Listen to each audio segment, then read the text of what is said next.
Hey, I am old. What's up? Is a culture detective here investigating your favorite film festivals. And today I'm going to be talking about the recent winners of the Venice Film Festival 2025, aka Biennale. So, last morning, when I was still 22, I found out about the winners of the Venice Film Festivals. In fact, I watched the live stream from the Venice Film Festival YouTube channel, which Cannes did not do.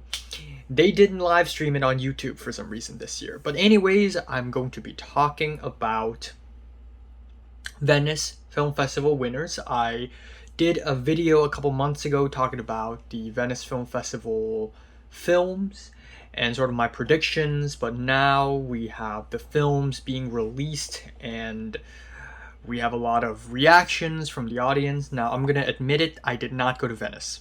I was not at Italy. This is not Italy. I'm not in Italy right now. I was not in Italy. I'm not in Italy now. I did go to Cannes. I did go to France, but Cannes Film Festival was kind of disappointing this year. Nothing too crazy aside from Resurrection really blew my mind. But Venice this year seemed to be 50 times more interesting. But unfortunately, there has been a lot of controversy. So I guess to start off, we have the Orizzonti, which is basically the Un certain gars of Venice. And most of the films here are films that I have not heard of, from filmmakers that I have not heard of. The best film went to On the Road by David Pablos. Best director went to Anuparma Roy, etc., etc.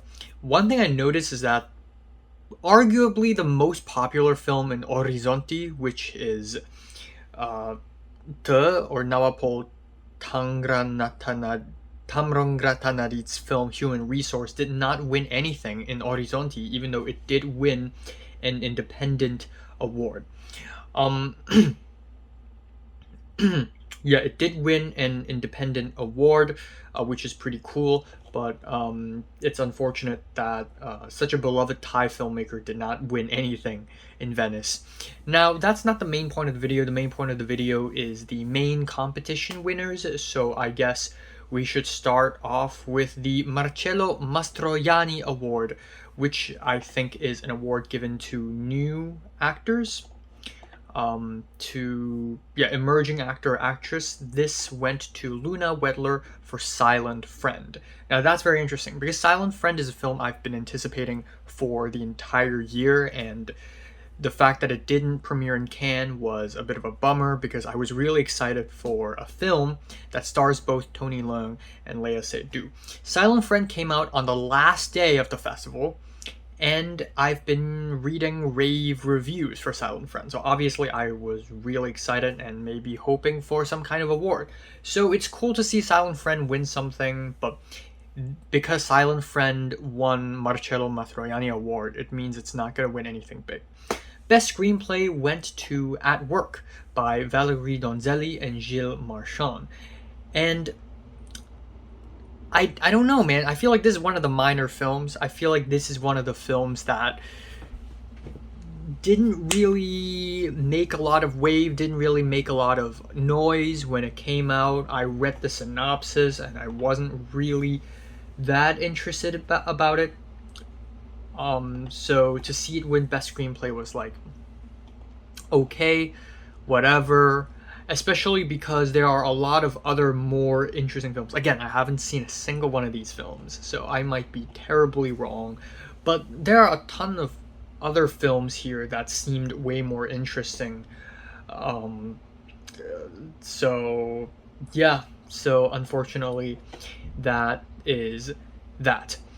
Now, moving on, for Volpi Cup for Best Actor, it went to Tony Servillo for La Grazia, which is the new Paolo Sorrentino film. And I'm not familiar with this actor. Maybe he's really good. But a lot of people were pining for Lee Byung-hun in No Other Choice, be Jesse Plemons, but that wouldn't be fair, would it? Because Jesse Plemons already won Best Actor in Cannes.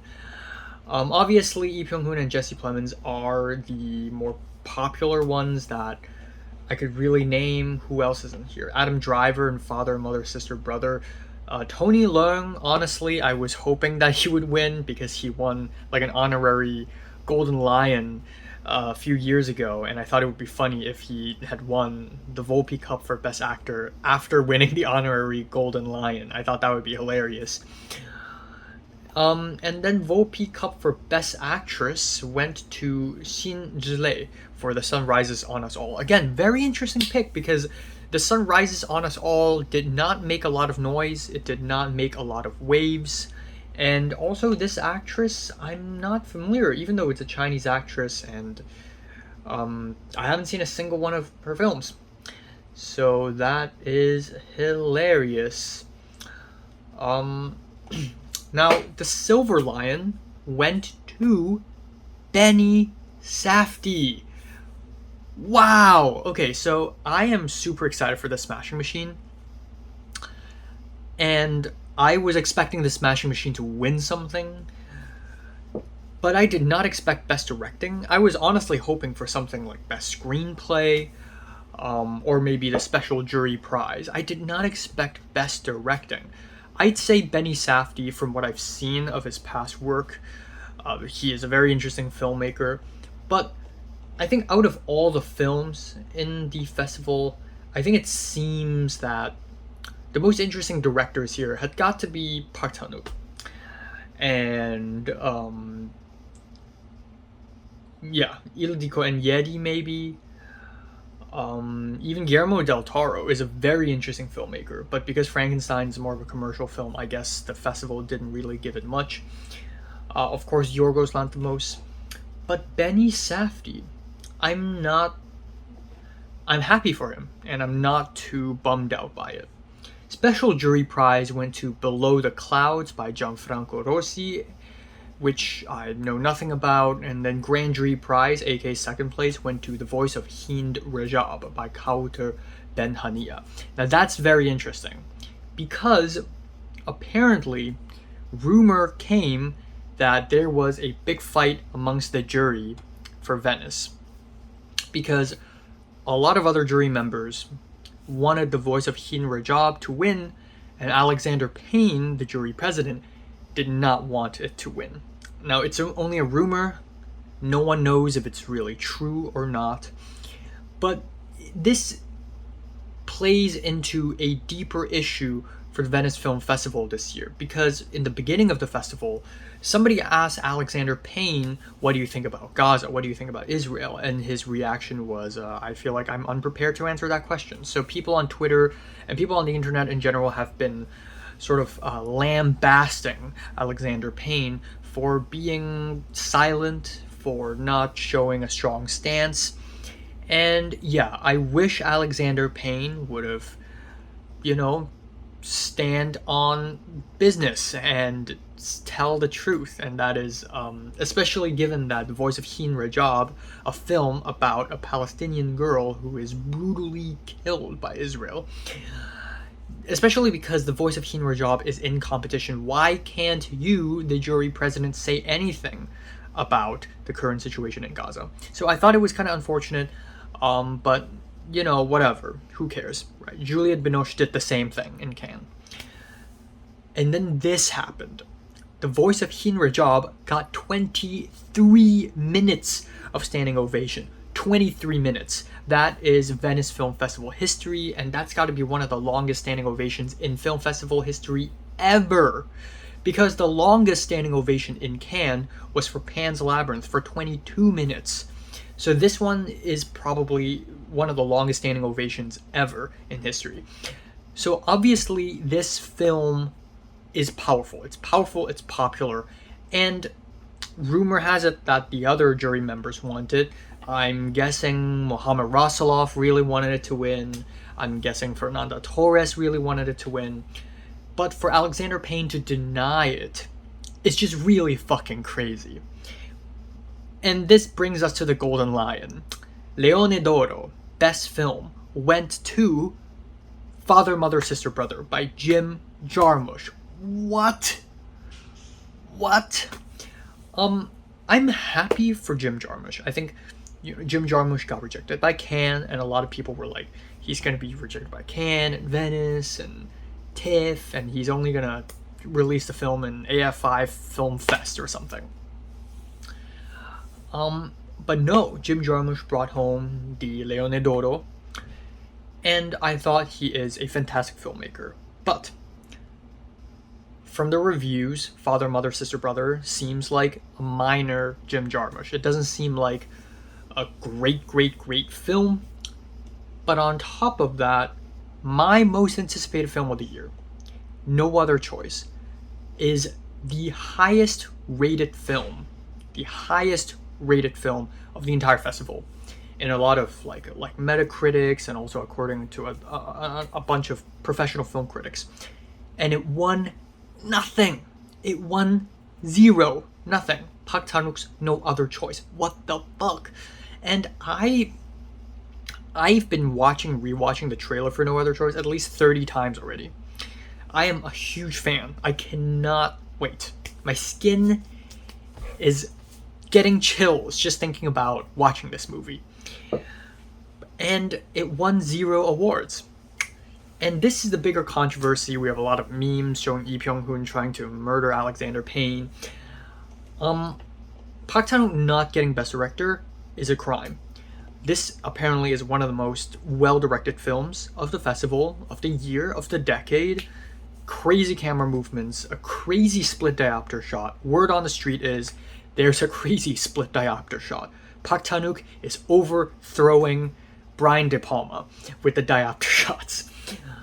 But it just won nothing. And then we have such a strong cast of well-known Korean actors. Lee Byung-hun, Lee Sung-min, Son Ye-jin, and also the other person, Yom Hye-ran. Yes, Yom Hye-ran.